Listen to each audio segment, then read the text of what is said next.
নমস্কার বন্ধুরা, আমি ঝুমাস ক্রিয়েশনে আপনাদের সবাইকে স্বাগত। আজ আমি আপনাদের সঙ্গে খুবই পরিচিত একটা রেসিপি শেয়ার করব।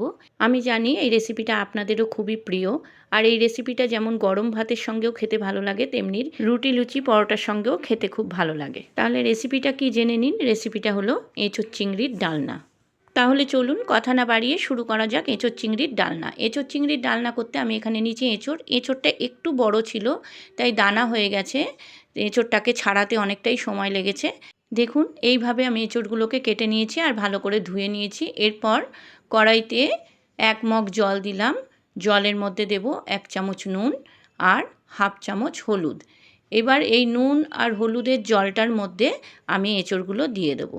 এঁচোড়গুলো একটু সিদ্ধ করে নিতে হবে, খুব বেশি সিদ্ধ না।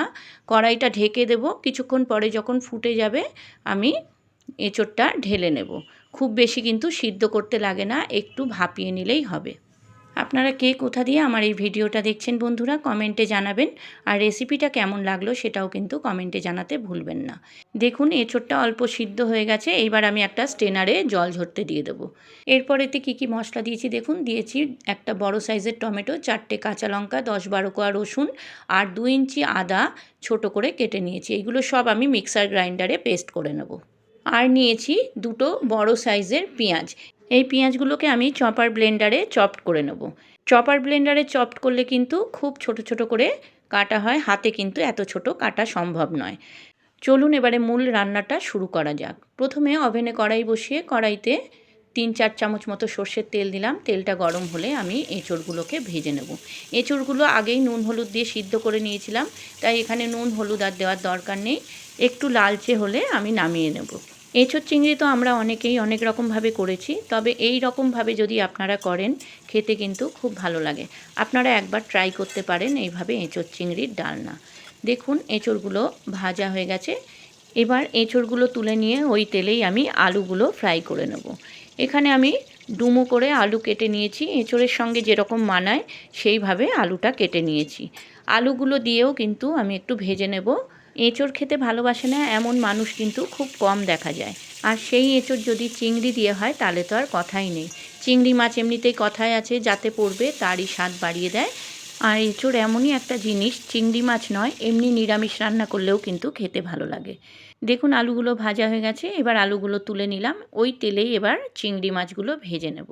আমার এই রেসিপিটা যদি আপনাদের ভালো লাগে বন্ধুরা, আমার চ্যানেলটাকে সাবস্ক্রাইব করে দেবেন, লাইক কমেন্ট শেয়ার করবেন, আর পাশে থাকা বেল আইকনটা প্রেস করে দেবেন, যাতে আমার ভিডিও আপলোড হওয়ার সাথে সাথে আপনাদের কাছে নোটিফিকেশান পৌঁছে যায়। আর পুরনো বন্ধুদের আমার অনেক ভালোবাসা আমার পাশে থাকার জন্য। যারা আমার চ্যানেলে নতুন এই রেসিপিটা দেখছেন তাদের কাছে আমার অনুরোধ, আমার চ্যানেলটাকে সাবস্ক্রাইব করে আমার পাশে থেকে যাবেন প্লিজ। আমিও কথা দিচ্ছি আপনাদের পাশে থাকব। দেখুন চিংড়ি মাছগুলো ভাজা হয়ে গেছে। এবার এই চিংড়ি মাছগুলো তুলে নিচ্ছি।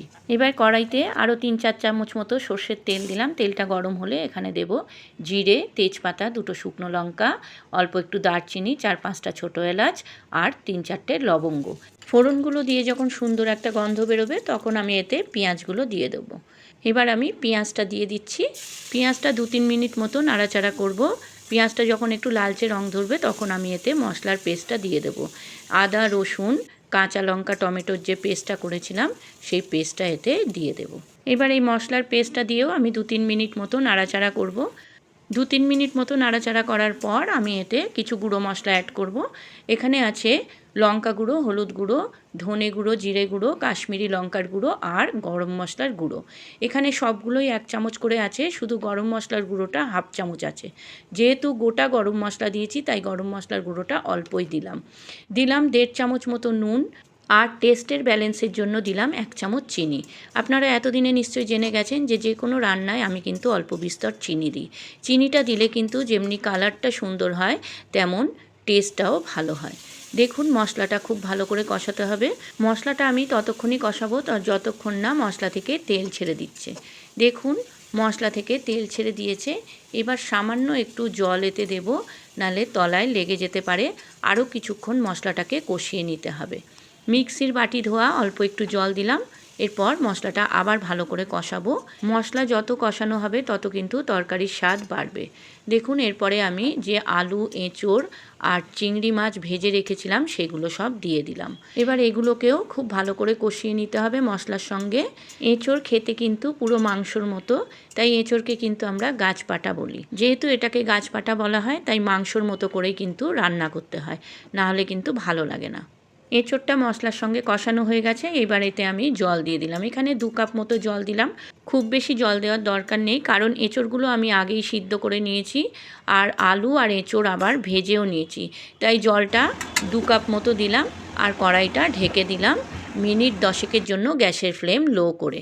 10 মিনিট পর ঢাকা খুলে দেখলাম এঁচোড়টা হয়ে গেছে, এঁচোড় আলু সব সিদ্ধ হয়ে গেছে। এইবার আমি একটা সার্ভিং বলে সার্ভ করে নেব। অসাধারণ স্বাদের এঁচোড় চিংড়ি আপনারা একবার এইভাবে করে দেখুন, আমার মনে হয় আপনাদেরও ভালো লাগবে। আমি গ্যারেন্টি দিয়ে বলছি এইভাবে যদি এঁচোড় চিংড়ি রান্না করেন আপনারা প্রশংসা পাবেনই, আর বারবার খাওয়ানোর অনুরোধ আসবে। শুধু খাওয়ানোর কেন, নিজেও কিন্তু খেতে চাইবেন এইভাবে রান্না করে। কি দেখতে কেমন হয়েছে, লোভনীয় না? খেতেও কিন্তু অসাধারণ হয়েছে। আপনারাও একবার এইভাবে করে নিন, আপনাদেরও ভালো লাগবে। আপনারা যারা ফেসবুক থেকে আমার এই রেসিপি দেখছেন আমার ফেসবুক পেজটাকে ফলো করে দেবেন, আর যারা ইউটিউব থেকে দেখছেন আমার ইউটিউব চ্যানেলটাকে সাবস্ক্রাইব করে আমার পাশে থেকে যাবেন প্লিজ। আপনারা ভালো থাকুন, সুস্থ থাকুন। আবার আসবো আমি অন্য দিন অন্য কোনো রেসিপি নিয়ে। আজকের মতো চলি। ধন্যবাদ বন্ধুরা।